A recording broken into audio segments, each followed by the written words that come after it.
Om Ajnanatimirandhasya Jnananjanashalakaya Chakshurunmilitam Yena Tasmai Shri Gurave Namaha. Nama Om Vishnupadaya Krishna Presthaya Bhutale Srimate Bhaktivedanta Swamin Niti Namine. Namaste Saraswate Deve Gauravani Pracharine Nirvishesha Shunyavadi Paschatya Deshatarine.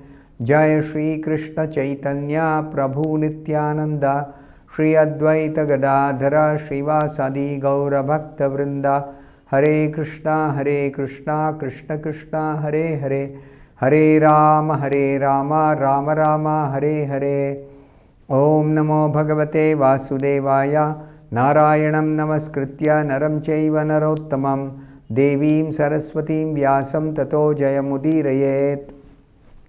In this session, we will be discussing from the 39th verse of the 11th chapter of the first canto of Srimad Bhagavatam. This is the last verse of this chapter, 11th chapter. Tam menire abala mudha strainam chanu vratam raha apramana vido bhartur ishwaram matayo yatha. The translation of this verse is as follows. The simple and delicate women truly thought that Lord Sri Krishna, their beloved husband, followed them and was dominated by them. They were unaware of the extent of the glories of their husband, as the atheists are unaware of him as the supreme controller. So the queens in Dwaraka, they were not fully aware of Krishna's glories, because Krishna's glories are unlimited, and they were very, very simple women. Devotees are simple by nature. They are not shrewd like materialistic persons. Devotees are very, very simple and straightforward in all their dealings. And devotees sometimes think that Krishna is very nicely responding to all their actions or all their interactions.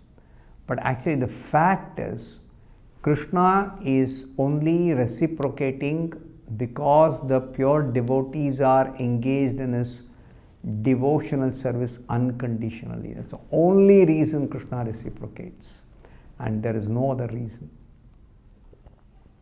So Srila Prabhupada explains in the purport, even the transcendental wives of Lord Sri Krishna did not know completely the unfathomable glories of the Lord, because his glories are unlimited.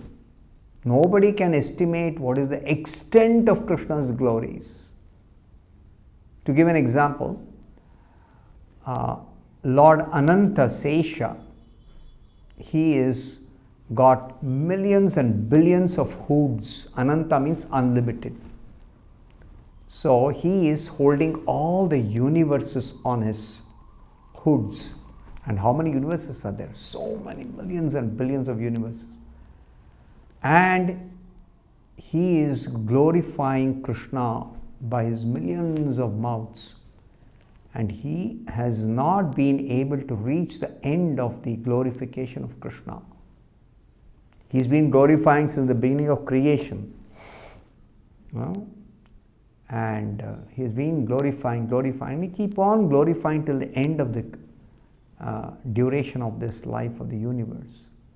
So which means to say that Krishna's glories are actually unlimited. Even Lord Ananta cannot find the end of his glories.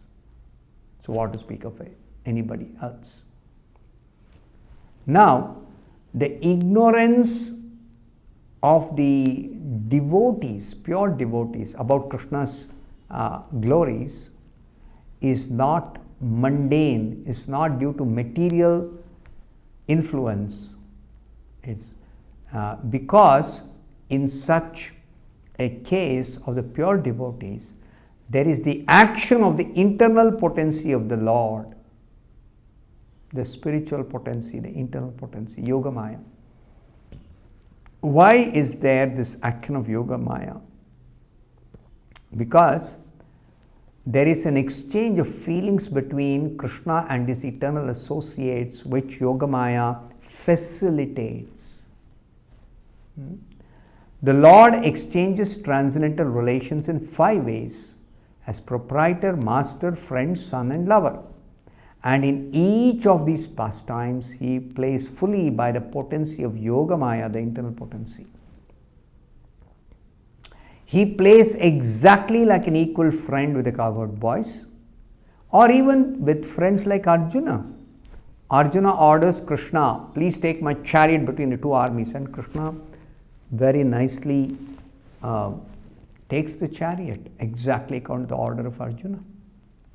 But Krishna's position is not compromised when we realize Arjuna is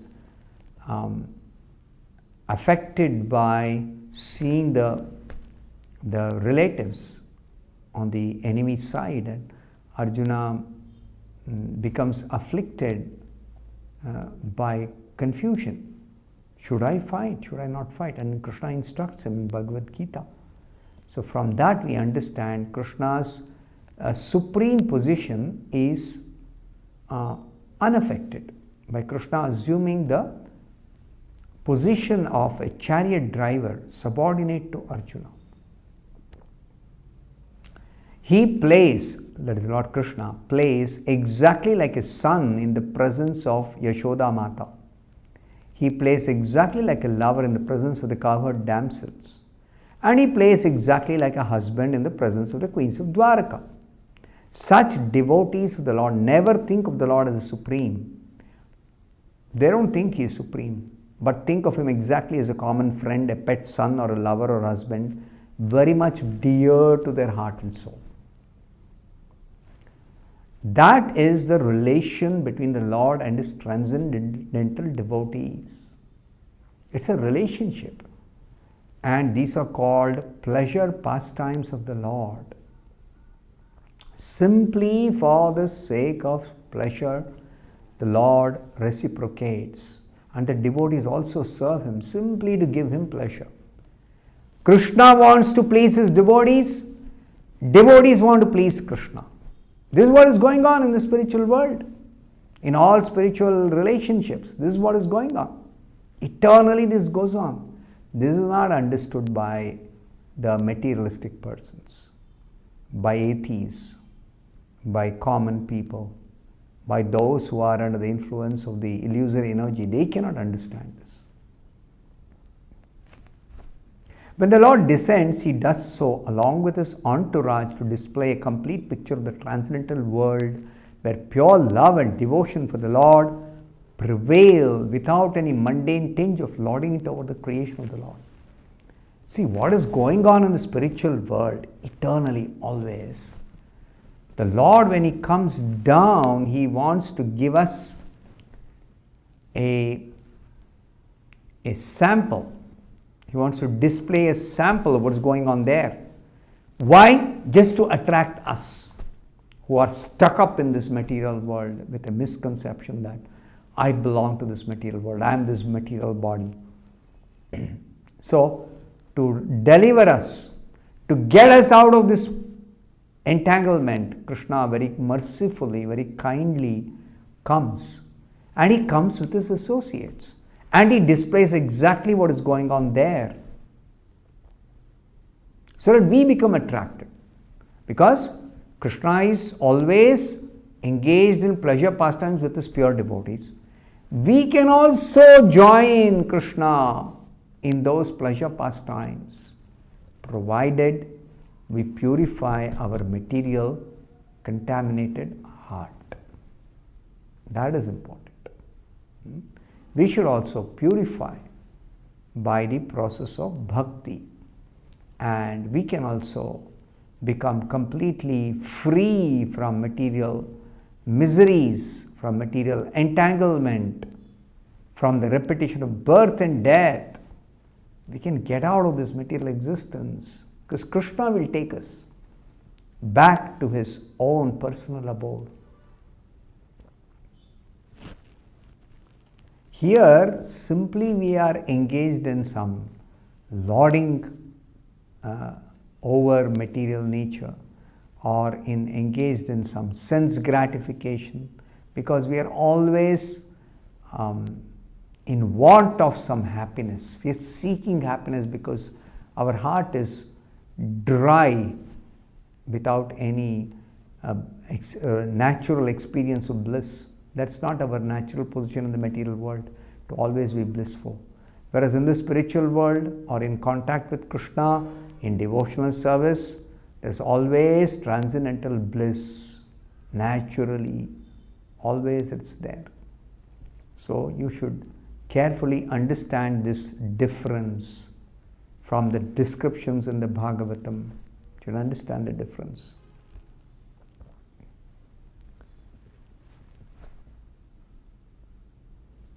The devotees of the Lord who come with him when he comes to this world are all liberated souls. They're all liberated souls. They may appear to take birth like ordinary people. Like when Krishna appeared as the son of Vasudeva and Devaki in the Yadu dynasty, his associates appeared in Vrindavan, in Mathura. His associates appear like that. Neither Krishna is actually under the clutches of Maya, nor his pure devotee associates from the spiritual world are under the control of Maya, material, illusory energy. No.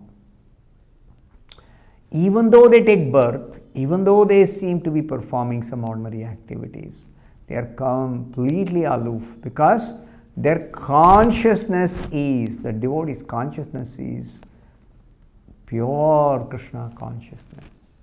Pure Krishna consciousness. They are perfect representations of the marginal or internal potency in complete negation of the influence of the external potency. See, originally all of us, we are pure spirit. We are originally not contaminated by material energy, but in association with this material world, with a desire to lord over material nature, with a desire to enjoy materially, we become contaminated. Whereas the pure devotees, they are not contaminated. When they come to this material world, they remain uncontaminated because they don't lord over material nature. They don't want to materially enjoy. Why should they materially enjoy? Try to materially enjoy. When they have so much of spiritual bliss, why will they want to enjoy materially? We are the people who are starving for happiness. So we take whatever illusory happiness is available, or we try to squeeze out material happiness by sense gratification. That is not the way the transcendentalists, the pure devotees, relish spiritual pleasure. No. The wives of Lord Krishna were made to forget the immeasurable glories of the Lord by the internal potency, so that there might not be any flaw of exchange. See, for the exchange to take place between Krishna and his queens, if they become aware of Krishna's greatness, then they will not freely exchange their feelings of love for Krishna. Then they will be inhibited.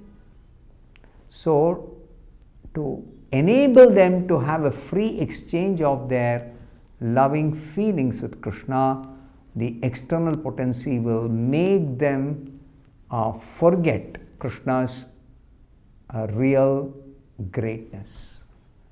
And they will think Krishna is like them, a person belonging to this world. Like that they will think. They take it for granted that Krishna is a henpecked husband, and they think that Krishna is always satisfying them, because he is henpecked.